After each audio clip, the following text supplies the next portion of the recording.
Oke, assalamualaikum warahmatullahi wabarakatuh. Selamat sore, sahabat-sahabat Surban Hitam Al-Wajai.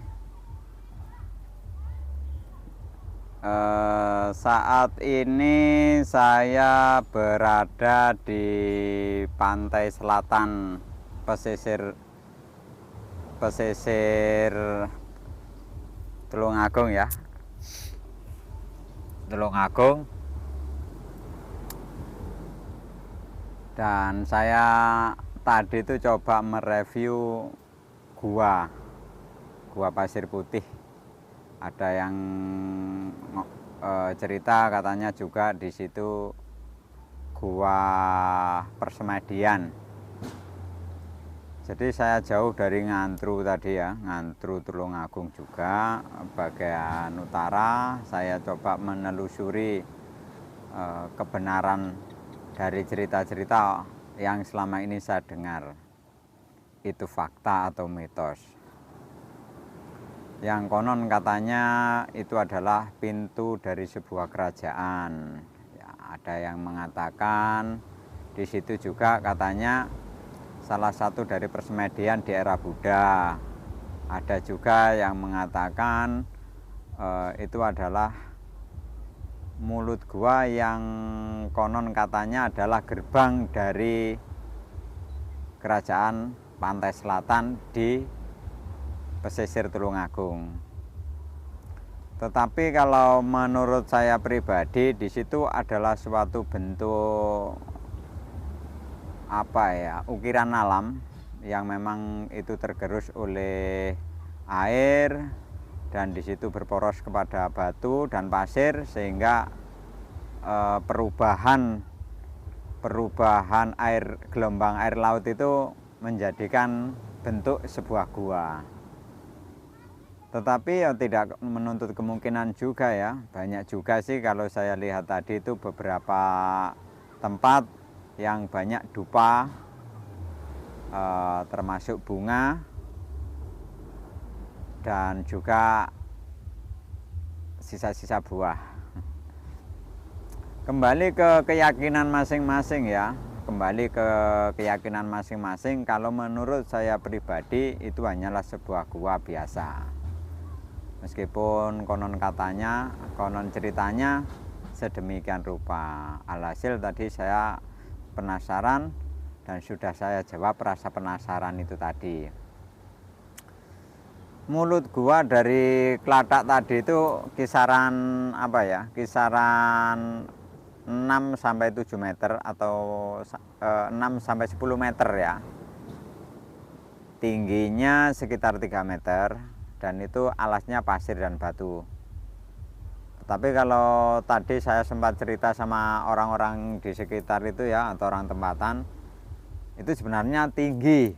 Cuma itu akibat ombak ya, pasang surut air laut sehingga dasar dari gua itu tertutup oleh pasir. Dan sebelahnya saya melihat tadi juga ada sebuah gua yang tidak tembus. Dan mungkin kalau cerita orang yang dikait-kaitkan ya, kan itu memang tadi dari pantai Klatak guanya masuk tembus ke pantai berikutnya. Kalau nggak salah itu Gemah atau Gemah atau mana lah, nggak tahu saya. Nanti kita lihat saja.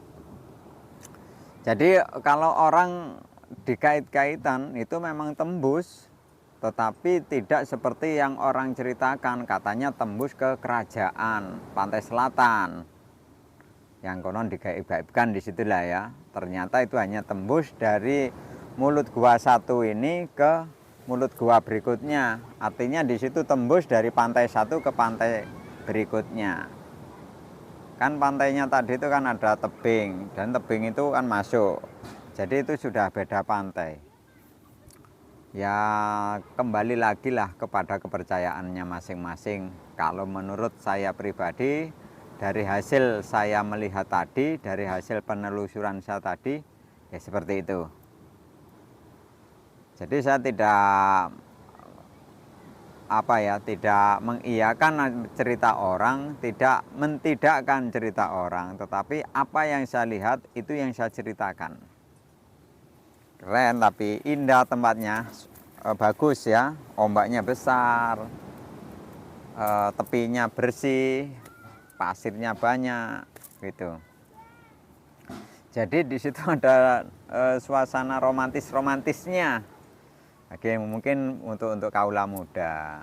Tetapi kalau saya tadi sih memang niat datang kemari itu memang kepingin tahu, karena sudah lama itu ya, dengar cerita seperti itu sudah lama sekali. Oke, jika nanti ada yang bertanya, Mas sebelahnya itu apa? Ini adalah kapal, kayaknya kapal nelayan yang sudah terbengkalai ya, tidak terpakai. Jadi besar ini ya, kalau dilihat ini mungkin ada 2 bis besarnya. Jika kalian datang ke tempat Kelatak di bawah timbunan pasir atau jalan baru dari CLS, itu ada tempat pembuangan material ya, entah itu batu, entah itu sirtu, entah itu tanah, itu dibuang atau diuruk di sini dan di balik sana itu ya. Jika Anda semua datang kemari lewat dari bukit itu sudah nampaklah kapal ini. Namanya kapal apa tadi? Juga lupa. Ambil merokok guys. Ambil merokok. Jadi sebenarnya panoramanya di sini tuh indah ya. Indah sekali, banyak nelayan-nelayan. Banyak yang berdatangan. Tadi saya juga sempat ditemani oleh Senkom, Sentra Komunikasi Masyarakat, atau kalau bahasanya itu ya gabungan, kalau di NU kan ada Bangser, kalau di situ ada Senkom, nggak tahu dari RDI mungkin ya, kelihatannya seperti dari RDI. Baik juga dia. Ditawari makan juga tadi, tapi saya malu. Terkadang malu-maluin. Ya mungkin seperti itu informasinya sahabat Sorban Hitam ala Wajai. Barangkali nanti kalau saya review lagi atau explore di tempat-tempat yang konon katanya angker, yang konon katanya sakral, mistik, nanti akan saya telusuri lagi. Kalau ceritanya dari gua tadi sih, kalau melihat 2 mulut gua tadi itu berbeda. Jadi energi yang saya tangkap dari kulit saya atau energi yang saya tangkap dari rasa saya itu ada 2 macam ya. Yang sebelah sana sejuk atau agak pengap, panas. Nah, kalau yang di sana itu dingin, agak panas. Jadi ada 2 benturan energi yang tidak sinkron ya. Entah itu karena di dalam gua atau mungkin karena air laut, saya tidak tahu. Yang jelas dari hasil energi yang saya tangkap itu ada panas dan dingin, panas bercampur dingin atau lembab ya. Lembab begitulah rasanya.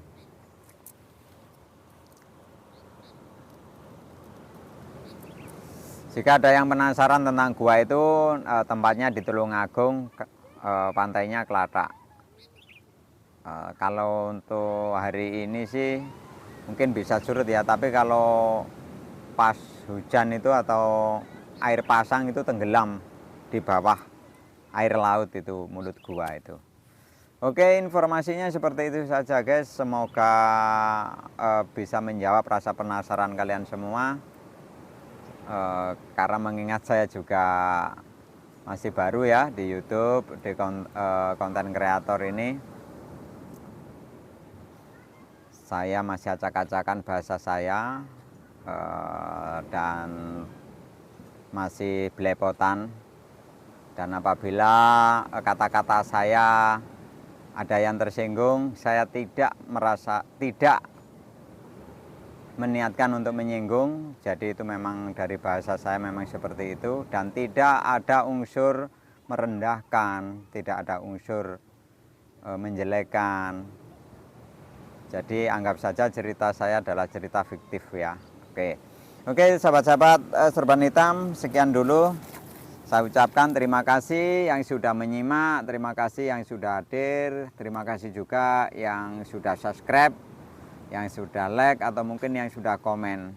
Tidak lupa saya ucapkan terima kasih dan doa saya semoga sehat selalu, banyak rezekinya, dimudahkan urusannya, dan dikabulkan segala hajat niat yang baik. Amin ya robbal alamin. Oke, akhirul kalam. Wabillahi taufik wal hidayah wa ridho wal inayah. Assalamualaikum warahmatullahi wabarakatuh. Tetap berpikir positif dan jangan lupa bahagia.